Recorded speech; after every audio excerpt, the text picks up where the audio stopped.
Structural factor autoregressive atau structural alpha. Nah, structural alpha ini muncul karena adanya kelemahan pada VAR. Kelemahan pada VAR itu yang pertama bahwa VAR itu a teori. Jadi dia tidak ada teori yang melandasi untuk membentuk model. Meskipun kita menggunakan teori, tetapi tetap saja dipandang tidak teoritis ya. Ya. Yang kedua bahwa ada variabel tertentu itu betul-betul eksogen dia, bukan endogen, karena di variabel VAR, di VAR itu variabel semua dianggap endogenous variable. Oke. Structural alpha adalah salah satu model time series yang menggunakan susunan variabel secara sistematis. Nah, di sini perlu diperhatikan bahwa ada ordering. Ordering ya, ada susunan variabel orderingnya. Tidak seperti VAR yang dilakukan secara bebas, tapi kalau di sini tidak boleh secara bebas. Harus dipilih variabel apa dan apa. Oke. Nah, di VAR itu tidak ada teori, sedangkan structural alpha itu membentuk model harus berdasarkan teori.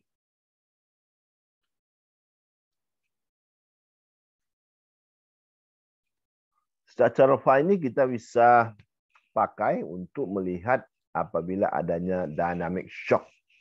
Ya, baik jangka pendek maupun jangka panjang. Dynamic shock itu misalnya kalau terjadi goncangan bagaimana akibatnya terhadap variabel-variabel yang lain. Nah, di sini yang paling penting ya dalam menyusun variabel itu. Nah, ini di sini ini var, di sebelah kiri ini var ya, ini var. Semua variabel itu muncul. Nah, di sini enggak. Yang 0 ini berarti dia tidak muncul di persamaan 1 ini. Nah, di persamaan 2 ini tidak muncul. Persamaan 3 ada 2 variabel tidak muncul. Dan persamaan 4 semua variabel muncul. Nah, ini beda antara var dengan structural var. Nah, kalau structural var itu variabelnya makin besar, maka matriknya makin banyak. Elemen matriknya makin besar juga ya. Maka makin complicated model kita, makin susah kita estimasi. Oke. Nah, ini model kita gunakan adalah model Cholesky. Nah, Cholesky itu dia kalau ini adalah exactly identified ya. Ini exactly identified.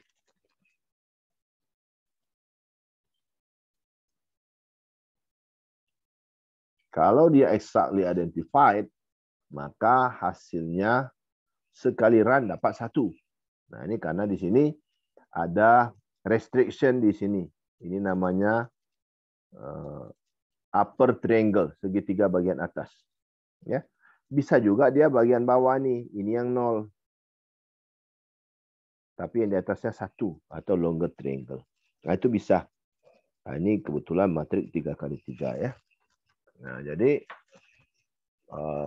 secara alpha ini kalau kita menggunakan Cholesky decomposition, ini namanya Cholesky decomposition, nama dekomposisinya ini bisa upper, bisa lower decomposition. Ya. Nah, ini ya sepertiga atas ya atau sepertiga bawah. Nah, ini Cholesky. Ini mohon maaf ini seharusnya huruf kapital ya, C-nya ini kan ini nama orang Cholesky. Ya. Upper triangle atau lower triangle. Ya. Nah, di structural alpha variable ordering. Ya, variable ordering itu wajib kita ikuti. Nah, susunannya yang pertama itu kalau ada variabel luar negeri maka dia di atas. Ini luar negeri. Variabel luar negeri di atas. Nah, yang kedua diikuti dengan variabel kebijakan. Policy variable. Ya. Misalnya kalau ada moneter, ada fiskal, maka mereka itu di depan. Baru diikuti oleh variabel lainnya. Jadi tidak boleh sembarangan menyusun variabel. Variabelnya salah susun, hasilnya salah. Nah, perlu diingat, kalau tadi di sini itu, ini namanya exactly identified, Itu nak masalah karena kita run sekali dapat hasilnya sekali. Tapi kalau kita dapat over identified,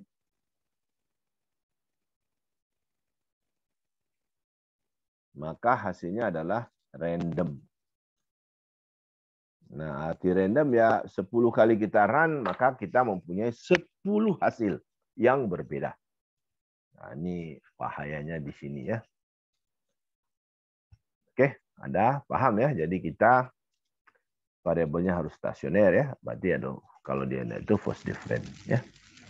Oke. Nah, kalau kita lihat di sini ya.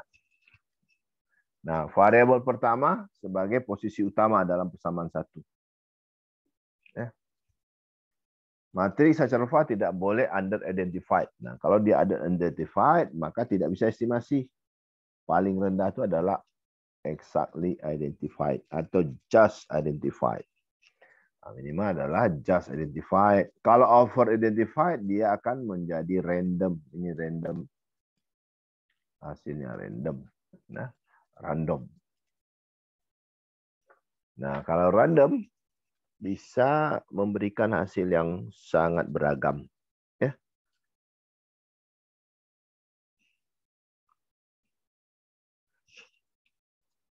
Apabila shock A ke B yang sama dengan 1, B ke A sama dengan 1, hasil estimasi tidak akan sama. Kenapa? Karena adanya perbedaan susunan variabel.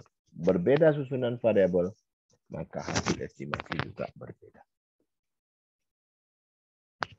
Nah, caranya sini ya, klik variabel, klik kanan open as var. Setelah itu digunakan first different ya. First different, kemudian leg optimal. Leg optimal tetap kita menggunakan kalau tidak AKK, kita bisa menggunakan Schwarz Bayesian dan lainnya. Nah, kemudian kita cari leg optimal, lalu kita estimasi ulang dengan leg yang kita tentukan kemudian itu. Nah, kemudian kita klik proc sini, proc untuk kita pilih structural factorization. Ya. Nah, kemudian kita set parameter faktorial A, B, short run atau long run. Short run adalah S, long run adalah F. Atau secara custom yang sudah ditentukan oleh model. Nah, kita misalkan ada model 4 ya, 4 variabel sini sebagai contoh. Ada konsumsi, ada investasi, ada pengeluaran pemerintah, ada pendapatan. Maka susunannya G di depan. Maka dipilih pertama G. Kenapa? Karena dia adalah variabel kebijakan. Ini adalah model closed economy. Setelah itu baru kita pilih variabel investasi. Ya, investasi itu lebih berpengaruh terhadap variabel konsumsi dan pendapatan. Kemudian baru konsumsi. Terakhir baru pendapatan. GDP. Ya, ini susunannya, orderingnya. Ini dalam perekonomian tertutup, semua kegiatan seperti pendanaan infrastruktur berasal dari pemerintah. Ya, bersumber dari pajak. Nah, jadi ini pengeluaran pemerintah itu adalah kebijakan. Nah, investasi akan masuk ke dalam negeri dan mengambil sejumlah kegiatan pemerintah, ya, yang bisa juga berasal dari dan kegiatan sendiri ya. Jadi investasi itu bisa investasi swasta, bisa investasi masyarakat atau investasi pemerintah. Ya. Variabel C untuk konsumsi posisi ketiga karena konsumsi tergantung besarnya upah. Upah didapatkan dari pemerintah atau dari sektor swasta. Ya. Sedangkan pendapatan atau GDP itu adalah penyumlahan dari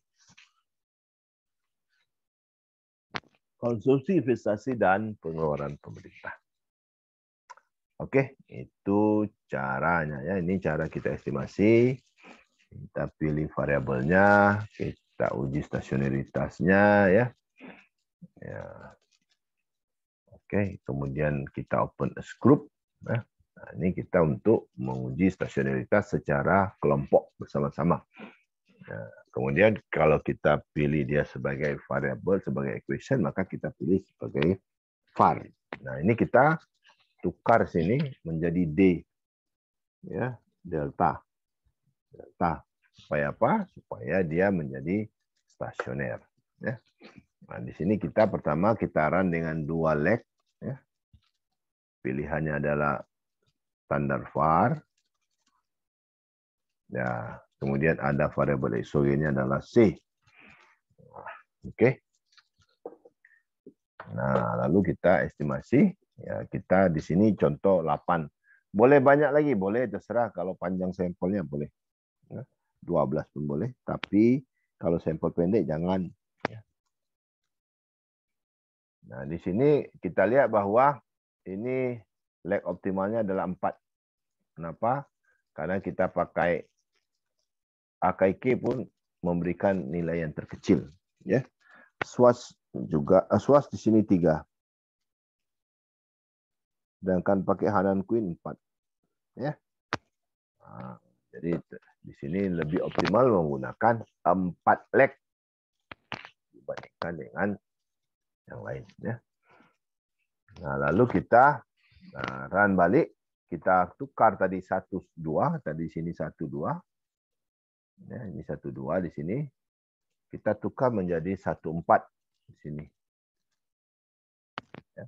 Setelah selesai, nah kita pilih proc tadi, ini proc, lalu kita pilih yang ini, estimate structural factorization.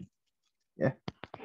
Nah, setelah itu kita pilih ini. Nah, ini adalah ini restriction-nya. Nah, ini namanya Cholesky restriction ya. Ini kita ganti jadi 1-1-1 yang ini 1, yang NA ini jadi 1 semua ya. Arti 1 itu artinya dia muncul di persamaan itu. Ya. Nah, ini hasil estimasinya. Ya, hasil estimasi secara alfa juga tidak boleh ya diinterpretasikan. Nah, jadi logikanya begini. Jadi kita run var,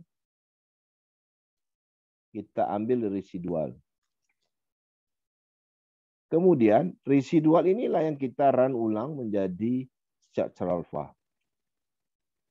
Nah, makanya kita tidak bisa memberikan interpretasi yang jelas tentang hasil structural alpha ini, hasil koefisiennya. Ya. Nah, kita bisa menggunakan impulse response function ya untuk melihat pengaruh satu variabel terhadap variabel yang lain. Nah, ini ada sama seperti pada var, ini ada diri sendiri ya. Diri sendiri, ya, ini diri sendiri. Ini diri sendiri. Ini diri sendiri. Nah, diri sendiri ini tidak boleh kita interpretasikan. Ya. Maka kita menggunakan yang lain. Analisisnya sama seperti pada var. Ya. Nah, ini kita lihat recursive factorization unit triangle B diagonal. Ya. Ini kalau kita menggunakannya. Nah, ini adalah koefisien yang ada. Ya, koefisien masing-masing di persamaan itu. Nah, yang 0 ini berarti tidak masuk dalam persamaan. Nah, ini restriction-nya sama dengan. Oke.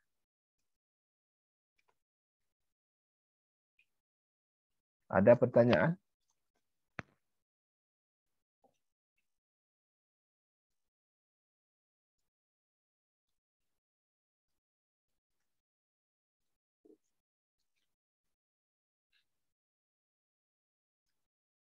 Nggak ada pertanyaan?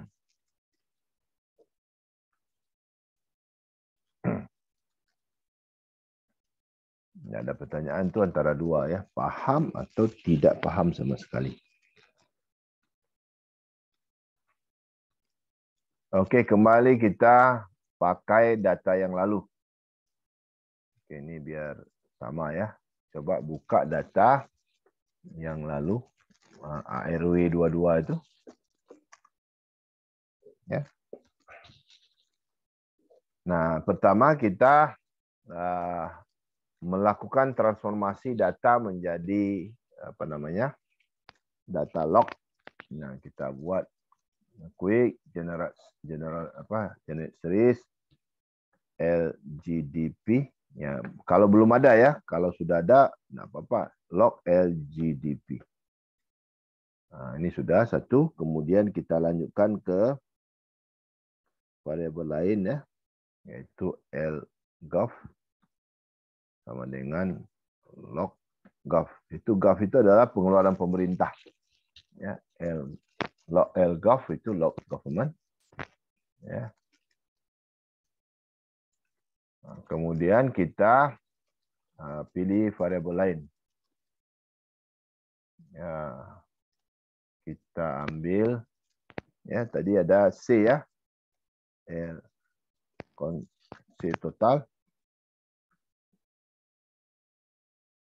sama dengan log dalam kurung C total. Nah, ini konsumsi sudah ada, sudah kita buat. Lalu kita buat lagi investasi. Series LI sama dengan log dalam kurung I. Dah. Ada pertanyaan? Tidak ada ya? Nah, kalau tidak ada pertanyaan, kita lanjut sini. Nah, ini tadi kita pilih yang pertama itu adalah gov, lgov, karena dia adalah variabel kebijakan lgov. Lalu kita pilih yang kedua LI, investasi. Yang ketiga LC total. Yang keempat LGDP. Itu urutannya ya. Nggak boleh kita tukar sembarangan. Harus berdasarkan teori. Lalu klik kanan. Ya, kita open as group. Nah, kalau kita LGDP. Kenapa nggak ada nih? Oke, tunggu dulu. LGDP.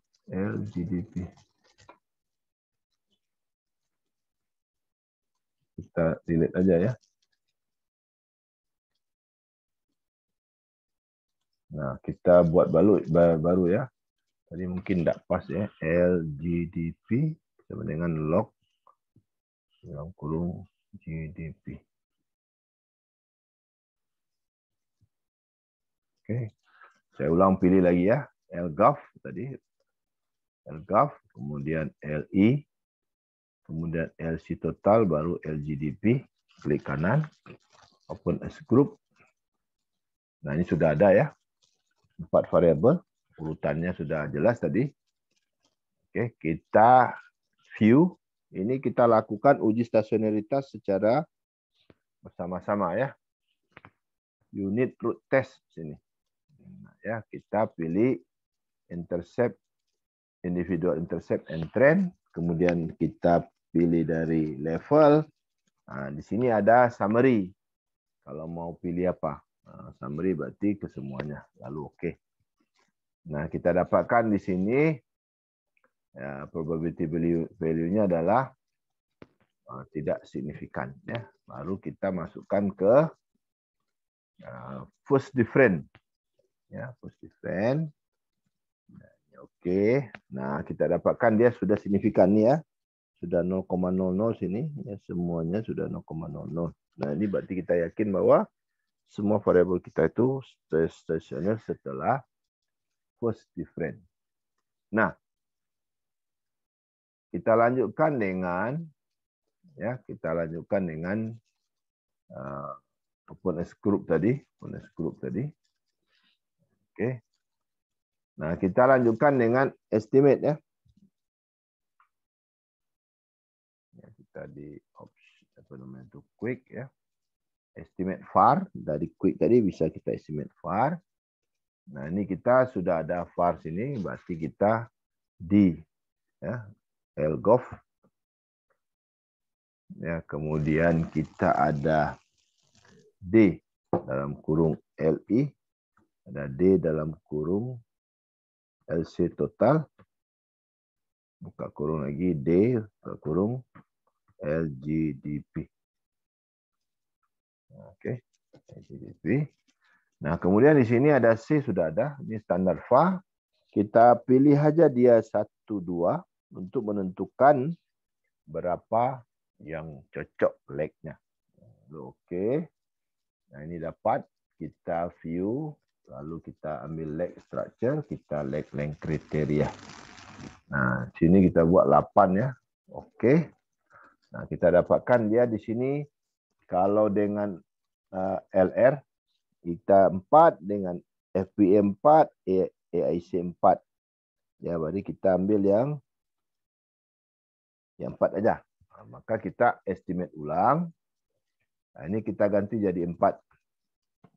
Lalu kita oke. Nah, ini kita sudah dapatkan hasilnya. Lalu kita ambil proc. Dari proc kita estimate structural factorization. Nah, di sini structural factorization ini kita buat 1 ya. Ini angka 1 ya. Kalau mau buat angka 1 sini. Lalu oke. Nah, ini kita dapatkan hasilnya. Nah, ini tadi saya sudah katakan bahwa hasil ini tidak boleh kita interpretasi. Oke, nah kalau kita mau melakukan uji kausalitas, boleh. Ya, ini tinggal view. Ya, di sini ada Parway Granger Causalities ya, Parway nih. Nah, ini mau bisa, kalau mau uji stasioner apa? Causality test ya. Terserah kalian mau buat apa. Nah, kalau kita mau buat impulse response function, tinggal kita buat impulse response function. Di sini ada multiple graph, analytical, kita buat dia sebagai analisis. Lalu oke. Nah, di sini kita dapatkan ya yang jangan yang diagonal utama ya. Kita ambil diagonal lainnya untuk interpretasi. Nah, diagonal utama jangan, karena untuk diri sendiri ya. Nah, ini kalau kita misalkan ya. Nah, ini adalah variabel shock 2. Shock 2 itu adalah shocknya apa namanya tuh? Pengaruh investasi terhadap pengeluaran pemerintah. Nah, ini tidak ada pengaruh. Kenapa? Karena pengeluaran pemerintah itu adalah eksogen. Dialah yang mempengaruhi yang lain, bukan yang lain mempengaruhi dia. Nah, dan yang lain juga sama, analisisnya sama seperti VAR. Ya, dia kita lihat garis merah itu. Nah, kalau mau lihat varian decomposition ada, jadi jangan pakai multiple graph, tapi kita pakai tabel. Ya, pakai tabel, kita oke. Nah, ini sama seperti kemarin bahwa kalau terjadi shock di pengeluaran pemerintah, maka 100% itu berasal dari pengeluaran pemerintah itu sendiri di kuartal pertama. Di kuartal lainnya lihat, ternyata 98% oleh apa namanya itu pengeluaran pemerintah itu sendiri dan seterusnya. Nah, itu cara kita mengestimasi secara alfa. Tapi di sini mohon maaf ya, saya tidak ajarkan secara alfa yang tingkat tinggi. Takutnya nanti bergeser pula kawat kalian ya. Susah kita kalau bergeser kawat tuh. Nah, kita yang sederhana aja yang saya kasih supaya jangan terlalu